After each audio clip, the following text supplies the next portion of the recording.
jërëjëf professeur ñu ñëwaat ci beneen registre. Alors on parle de dialogue national. Alors dialogue national le président Bassirou Diomaye Diakhar Faye initié na ko. mais ñu bari en tout cas beaucoup se posent la question à savoir lan mooy utilité bi. lan mooy pertinence bi ak luy njëriñ. parce que on a l'impression que bon le pays amuñu jafe-jafe en tout cas bon le premier ministre sax mu ngi koy wax Sénégal amul opposition te ñun bu ñu daan dégg dialogue rek dañuy jàpp ni peut-être xëy na y a problème entre opposition. ak pouvoir ba ñu ci bari moo tax di laaj naan lan mooy njëriñ bi ak luy impact bi. alors ma laaj la. vous êtes le secrétaire général du Rassemblement pour la vérité andi ci dëgg. est-ce que yow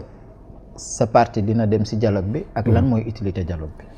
waaw jërëjëf Cheikh Bamba laaj bu am solo sur le dialogue politique man dama gëm ne le dialogue politique dans tous les pays c'est permanent. C'est permanent. À l'Assemblée, les gens dialoguent. D'accord. Dans la presse, dans le quotidien des Sénégalais, mais nous dialoguons. Chaque instant, nous waxtaan. Dama jàpp sax ni Sénégal, il y a une place trop importante accordée à la politique par rapport à d'autres sujets yoo xam ne moo ëppoon solo. Même presse bi soo koy xool dafa mel ni waxi politique moo gën a neex Sénégalais yi. Tout à fait. émission politique ñoo ëpp alors que émission technologique yi digitale économie valeur culture science ingénierie maanaam yii moo doon nekk dëkk bi nga xam ne mu ngi carburé mu ngi bëgg a dem ci kanam yii moo doon ëpp dans la place publique man jàpp naa ne aujourd'hui le dialogue politique c'est important. dafay témoigner peut-être la bonne foi du président mais pour man du priorité. Aujourd'hui si weer yi ñu nekk il y a pas d'élection en vue. Un an il y a pas d'élection en vue. Élection présidentielle législative yëpp c'est dans ay 4 ans. Donc on a le temps pour le préparer. Mais aujourd'hui le dialogue économique est très important et aujourd'hui dafa jàmp ndax économiquement dëkk bi dafa mel ni jamul bougé donc man jàpp naa ni dialogue boobu moo ëppoon solo mais nag comme que Macky jàppoon na 28 mai def ko journée du dialogue. Le président ñëw aligné aussi respecter institution boobu. lu ñuy saluer la. man dialogue bi jàpp naa nag ni occasion la pour ñu régler de manière sincère nag certaines questions yi xam ne questions yi wartul am Sénégal du si waxtaan. Aujourd'hui qui est candidat qui ne l'est pas lii war nañ koo régler une bonne fois pour toutes bañ a bàyyi la justice bu nekk benn instrument du pouvoir pour di éliminer ay adversaires yoo xam ne bëggoo jàkkaarloog ñoom ci élection on doit régler benn yoon ay ku ñu condamné sursis amatuloo nekk candidat c'est pas sérieux maanaam condamnation sax si yenn délits yu élémentaires yi warul la xañ sa droit de te présenter dans une élection les Sénégalais ñooy choisir buñ la bëggee comme président ñu fal la seen droit la buñ la bëggul tam comme président ñu sanctionné la mais en dehors de ay détournement de deniers publics ak ay yenn crimes yu rëy yi ay meurtre et cetera mais nekk war ñu ko xañ mu mën a participer ci élection c'est pas normal. Ñaareel ba on doit aller dans le fond aujourd'hui mooy le système politique actuel sénégalais gis naa ñu bëri ñu def focus sur le nombre de partis man loolu d'accord ma ci. Man Cheikh Bamba pour man que dans ce pays qu'on ait 300 partis warul déranger qui que ce soit parce que Sénégal joxul dërëm benn parti. D'accord. Aucun parti n'est entretenu par l'État bu doon l'État donne des subventions à ces partis. Oui on doit se poser des questions si yenn partis yoo xam ne gisuñu résultat gisuñu siège gisuñu dara mais État joxul kenn 5 Sénégalais bu leen neexee ñu am seen vision bopp ñun dañoo bëgg créer suñu parti lii mooy suñu vision seen droit la. Maanaam on doit pas pour man yenn yi dellu ginnaaw sax en réalité dellu ginnaaw la donc pour man les partis mën nañ teg nag ay conditions. Parti dafa am ay obligations yi nga am sur la participation à la formation politique la conscientisation des citoyens sur des activités yoo xam ne war nga ko am sur une transparence dans ta gestion yoo xam ne war nga ko def chaque année ñu dëggal ko maanaam lii jàpp naa ni y a une loi qui est là qu'on doit essayer de respecter mais quant à rationaliser ay partis politiques wala ay associations pour man c'est pas sérieux des associations il peut y avoir 1000 ci dëkk ça doit gêner personne te association ay nit yoo xam ne ñoo àndandoon dañoo bëgg def telle activité. Des mosquées on peut avoir 10 000 mosquées dans un pays loolu déranger kenn des partis politiques on peut en avoir 10 000 cette affaire là l'essentiel ñun li ñu jàppee parti mooy ñiy dem élection mooy ñi nga xam ne dañuy ay parti lañu mooy ñi nga xam ne am nañu un contrat bu ñu am avec la société ñu ngi participer à l'éveil des consciences et à la culture et à l'éducation politique man parti dafa am ay obligations yoo xam war nañu ko teg léegi nag bu ñu bëggee nag commencé jox xaalis parti yi leen jox financement chaque weer te man loolu d'accord ma ci gëw ma ni d'accord ma ni état moo war nag di financer ay partis politiques leen jox xaalis pour ñu mën a am seen loolu man d'accord ma ko dama gëm ne les gens yu militer dans un parti ñoo war a di cotiser wu par leurs moyens pour mën a exister en tant que parti politique bi laa jàpp. et gëm naa ni débat yi sur le dialogue politique war na poser une question une grande question bi nga xam ne boobu ba léegi ñu ngi koy coow mooy la possibilité des partis de s'identifier à des religions. Sénégal ni mu tëddee Sénégal du dëkku comme ay dëkku européen Sénégal dafa am histoire am jaar-jaaram diine am li mu fi tabax diine am li mu fi def fii lu ëpp solo ci réew mi diine ko fi def première université yi am Sénégal sax diine ko fi amal maanaam diine gi moo fi jiitu état bu ñu demee nag léegi ba état ne amuñu droit sukkandiku ci benn diine pour defar dëkk bi loolu c'est problématique et lii constitution moo ko wax donc man jàpp naa ne dialogue politique bi on doit adresser toutes ces questions là en toute sincérité man dama gëm ni Belgique dëkk bu démocratique la et Belgique y a des partis islamiques am na parti foofu tudd islam bi nga xam ne c'est un parti islamique France bii nee na c'est un pays démocratique France am na parti islamique am na parti libéral islam des musulmans libéraux dëkk européen yi am na ay partis démocrates chrétiens yoo xam ne qui se réclament de l'enseignement de Jésus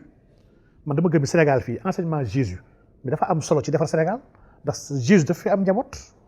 enseignement yonent Yàlla Muhammad dafa important ci Sénégal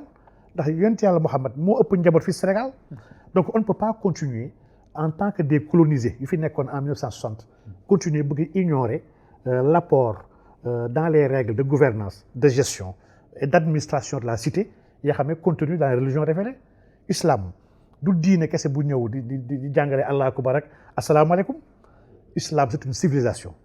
c'est un tout bi nga xam ne dafa yor ay réponses par rapport à tous les problèmes yu doomu aadama war a jàkkoonteel donc man gëm naa ne dialogue bi bu ñu mënul egg ci niveau yi ci dialogue bi jàpp naa ne kon tàngal ceeb bi fi yàggoon am moo fi am rek mooy woo ay nit la ñuy waxante avec des TDR yoo xam ne à l'avance dañ ko réglé ba pare gars yi ñëw taxaw gars yi non majorité bi la ñu d'accord la ñuy doxal man loolu dañ ko fi gisaat ko fi ba dañ ko mujj découragé jàpp naa ni une pensée minoritaire amul une pensée majoritaire amul man pensée dëgg moo am ak pensée bu dëgg man ñaari laa gëm te wax dëgg yàlla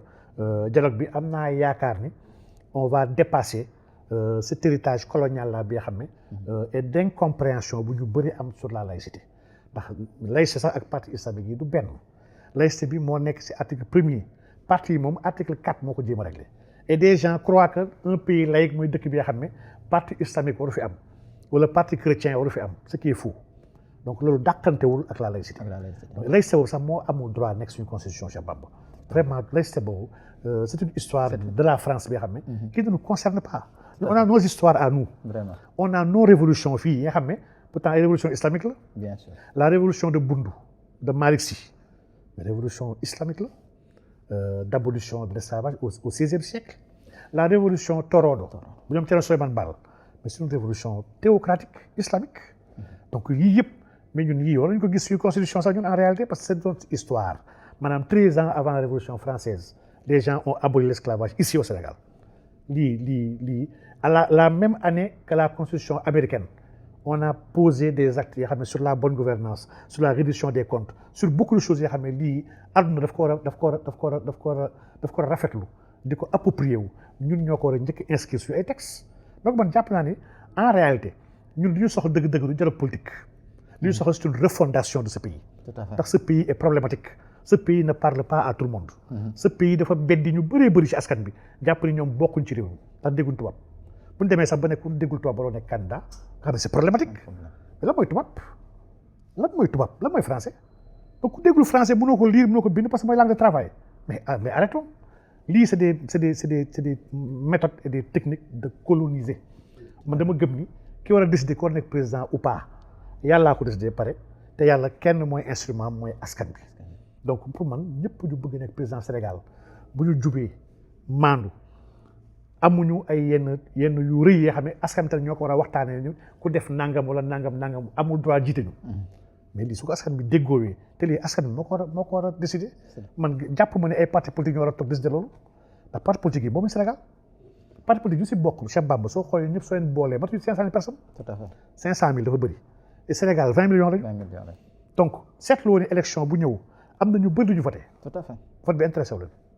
ça les intéresse pas ils sont là am nañ quarante ay mag lañu mais gëm nañu vote du yoon ndax gëm nañ li ñu bëgg ñoom li ñu bëgg dëgg-dëgg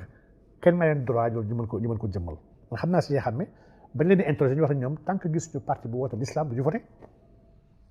C'est extraordinaire. Élection yi di ñëw en 2029 actuellement on a plus d'1 million de personnes yi nga xam ne actuellement ñu ngi entre 14 ans ba 17 ans ñii ñëpp en 2029 moo nar nekk seen première élection c'était primo votant xale yu bëri mais xale yi yàlla mooy seen aspiration pour 2029 ils veulent quoi ils voudront quoi xale yi dañoo war a bàyyi xel